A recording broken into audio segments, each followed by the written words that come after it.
खुश करो। हलचल जी, हलचल जी, हम आपको नामों न लिए हैं ना और सहू दयानंद के देख के मतिये खराब हो जाता है। बोलने के कथू कथी करते बाजा क्या गाना गाने हीरो यार सब बकरी के बच्चा लिखा। बताओ अभी अभी तू गौला है कि हम तो आँखी देखनी माई के सुंदर शरीरिया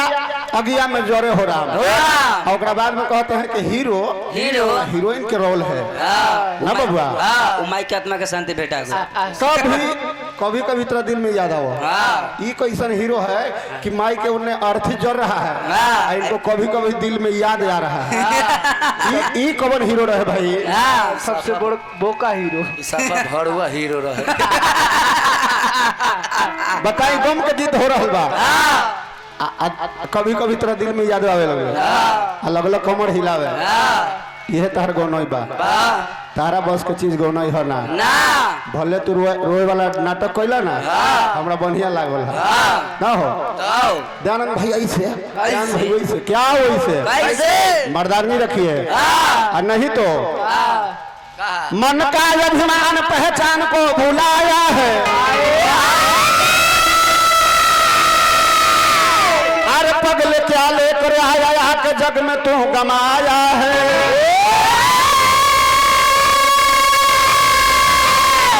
रावण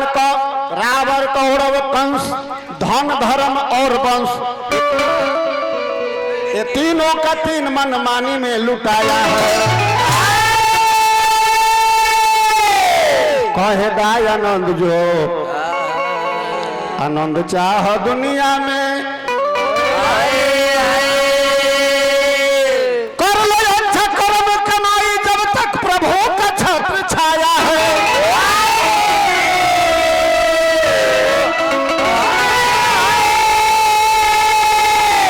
आर बनो तना बनई हो केहू के ना सताई हा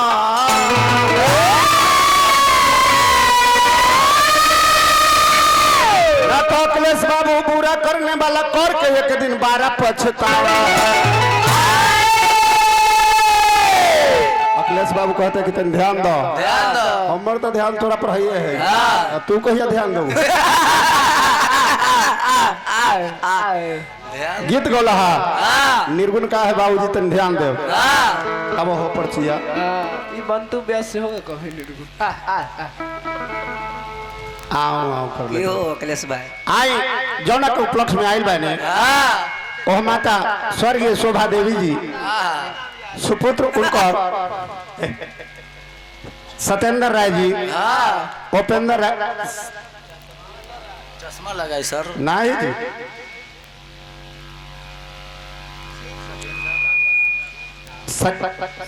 सत्येंद्र राय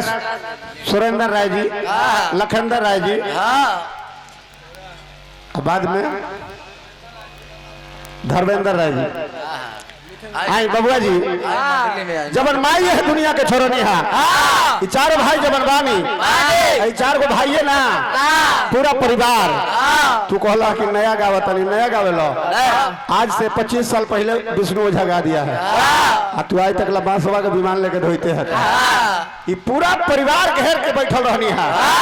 एगो दिन आ गई 6 तारीख के बबुआ हाय हाय हाय एजे भावा किराती भावा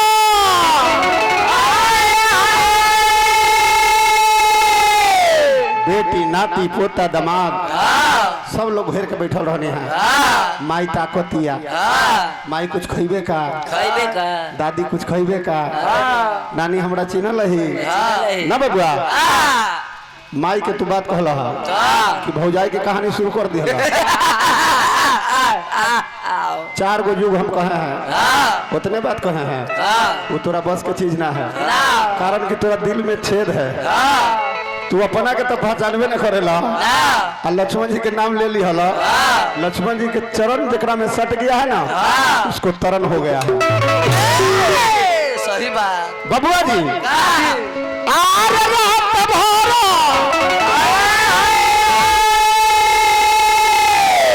जागल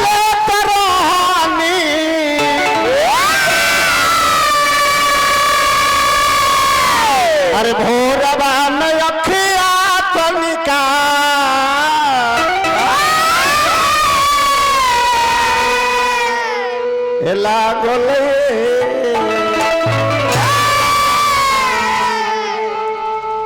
पालखत पाके अरे कोरवा से हमारा अरे चोरवा सिंहरवा लेके भागल एला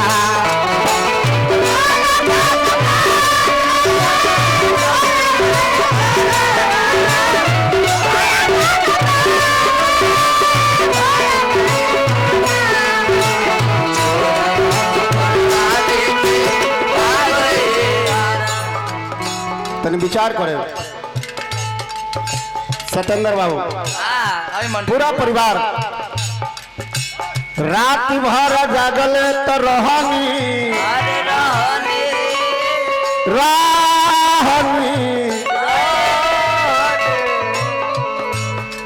एगो भैया 4-3 गो भैया अभी कहाँ बने और भैया लोग कहाँ बने बुला दी सबके फेरा फेर सब लोग आई सब लोग आई नाती पोता आई यही जे बुझाई कि हमरा माता शोभा जी के आपन को माता शोभा जी से लोग के कितना प्रेम रहे जितना बनी उतना आई हो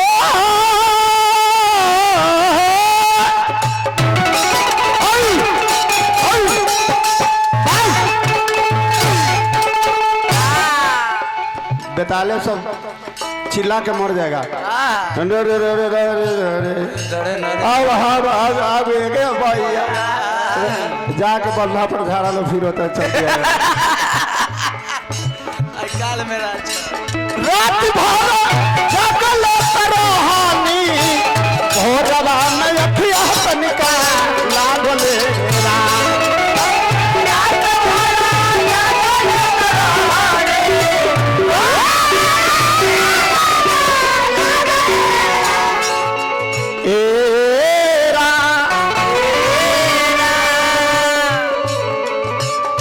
पलखा तपाके कोरवा से हमारा पलखा तपाके कोरवा से हमारा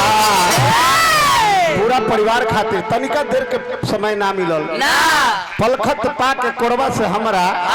अरे चोरवा सिंहरवा लेके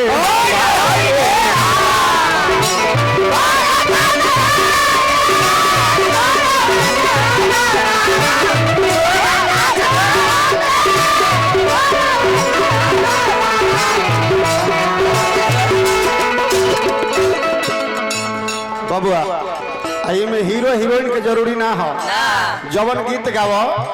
वो तरह के म्यूजिक बजावन निक लागी ना हो अपने अपने कहल के गलती अरे गलती हम बोल रहे हैं कि सही बोल रहे हैं तो यहाँ के लोग कहेगा कि दैवा कथी बोला है अजीतवा कथी बोला है कबने है बीर छिया चिरई कोतवाला बबलू जाके कबना बीर छिया चिरई कोतवाला बबलू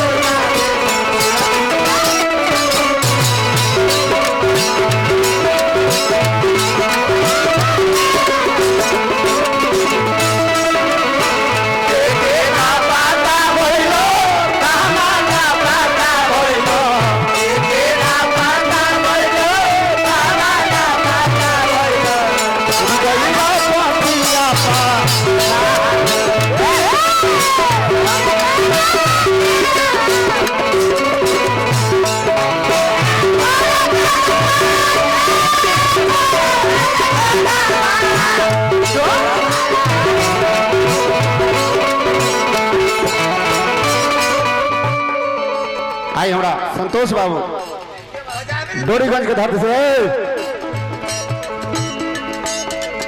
डोरीगंज के धरती से संतोष बाबू पुरस्कार दिए भगवान से प्रार्थना वो हमारी शोभा देवी जी के परम धाम के प्राप्ति होके जहाँ भी बानी भगवान उनको सुंदर स्थान दे और कम हो 3 मिनट ना आई आई 2-4 गो के आओ काहे ना ले लिया अखिलेश 2-4 गो के आओ काहे ना लिया रे एक कर मत कर आशा हमार हो मासा 3 गो है ना 440 है एगो ओन्ने से 3 मिनट एगो ओन्ने से 3 मिनट ना विचार करे बाबूजी इस शरीर जौन बा कम हो गोसाई जी महाराज बताओनी है कि छित जल पावक गगन समीरा समीरा पंच रचित अति अधम शरीरा शरीरा 5 तत्व से शरीर के निर्माण भइल बा। बंद करो। 5 तत्व से शरीर के निर्माण भइल बा। ये संसार में 84 लाख जोनी है। 84 लाख जोनी में 4 गो खाने बनल बा। अंडज, पिंडज, उखमज, अस्थावज। अंडज किसे कहते हैं? किसे? जो अंड से पैदा लेता हो। अंडा से जैसे चर्च की मुन्नी ये मुर्गा मुर्गी सब। पिंडज किसे कहते हैं? किसे? जो माँ के गर्भ से पैदा लेता हो ना बबुआ, उसे पिंडज कहते हैं। उखमज किसे कहते हैं? किसे? जैसे मैं ढील लिख ये बिना चलवाने चला हो गया कैसे में ही लोग हाँ कांख उख में देखिएगा तो चिल्लर उलट हो जाएगा बिना मतलब। बताइए ओकर न बाप है न माए है। भुआ तुआ के ना देखे हैं पिल्लू पताई के खूब तेल छींटते रहिएगा तैयो पिल्लू आपको जाने ना छोड़ेगा ना बबुआ। तो 4 गो खाने में बबुआ जी सबसे ऊंचा स्थान मानव के दियाई माँ नव मानव तो मानव तो विचार करनी का है। अरे ए हो रे महलिया 10 दरवाजा बजरी के बारा हमें लागले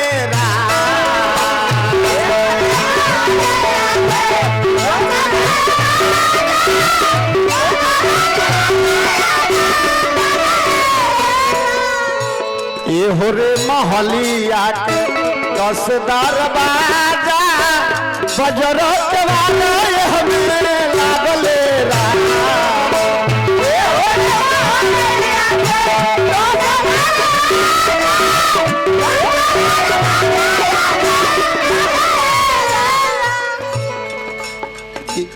राजस्थानी लय सुना मरे कोई ले ले ये अपन गांव है। कौन घाट बोले? ये दियर है कोनो धान वाला ढेला ना है बुझले ही। विचार करे बाबूजी हो रे महलिया के 10 दरवाजा एकरा में केवाड़ जौन बा बड़ा जबरदस्त लागल हो। तब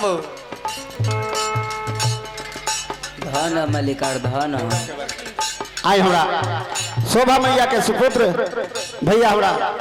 लखेंद्र जी के तरफ से हजारों हजार के पुरस्कार हार्दिक शुभकामना। कहाँ बानी?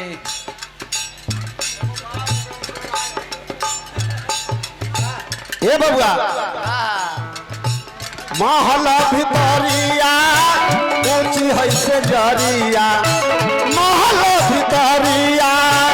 ऊंची बात से जरिया अरे कोई से ही चोरावा सा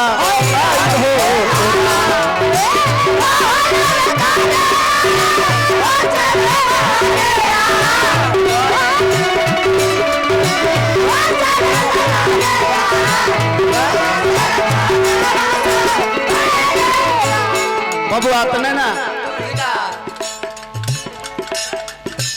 हमारी टिकुलिया कहाँ माहरारी सगुनी पियरिया कहवा फाटले रा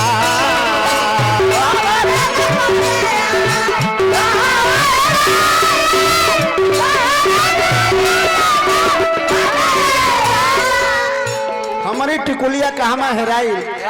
सगुनी पियरिया कहाँ फाटले रा हमारी टिकुलिया कहाँ माहराई सगुनी पियरिया कहाँ फाटले रा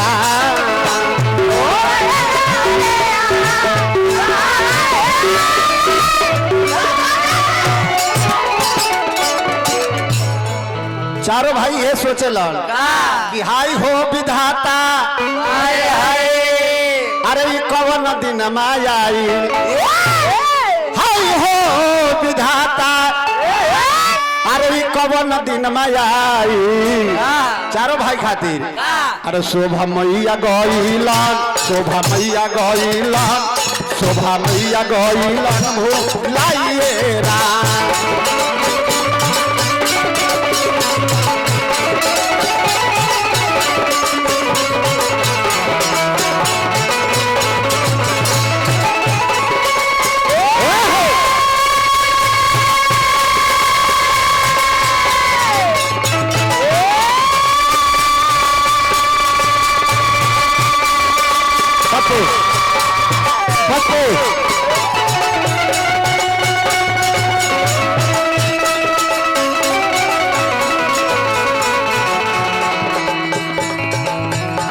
बात पर विचार करो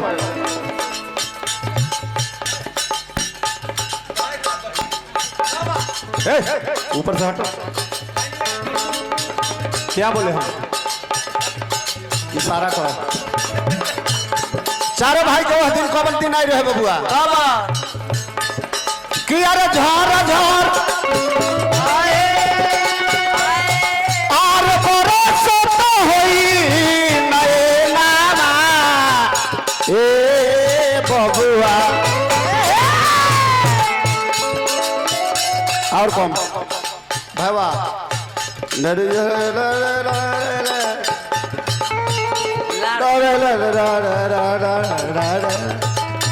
ना बोलो ही के बात तनी साफ बोलो डरे नारे डरे नारे डरे नारे डरना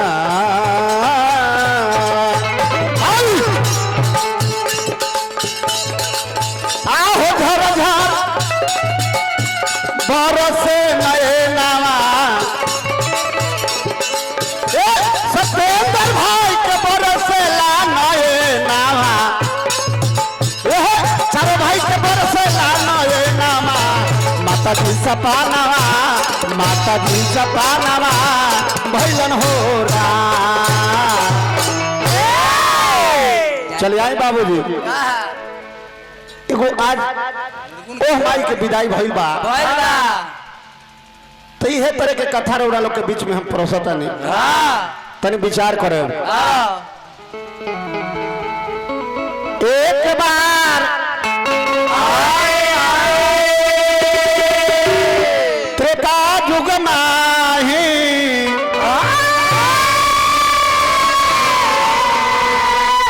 शंभु गयो कुंभज सिपाही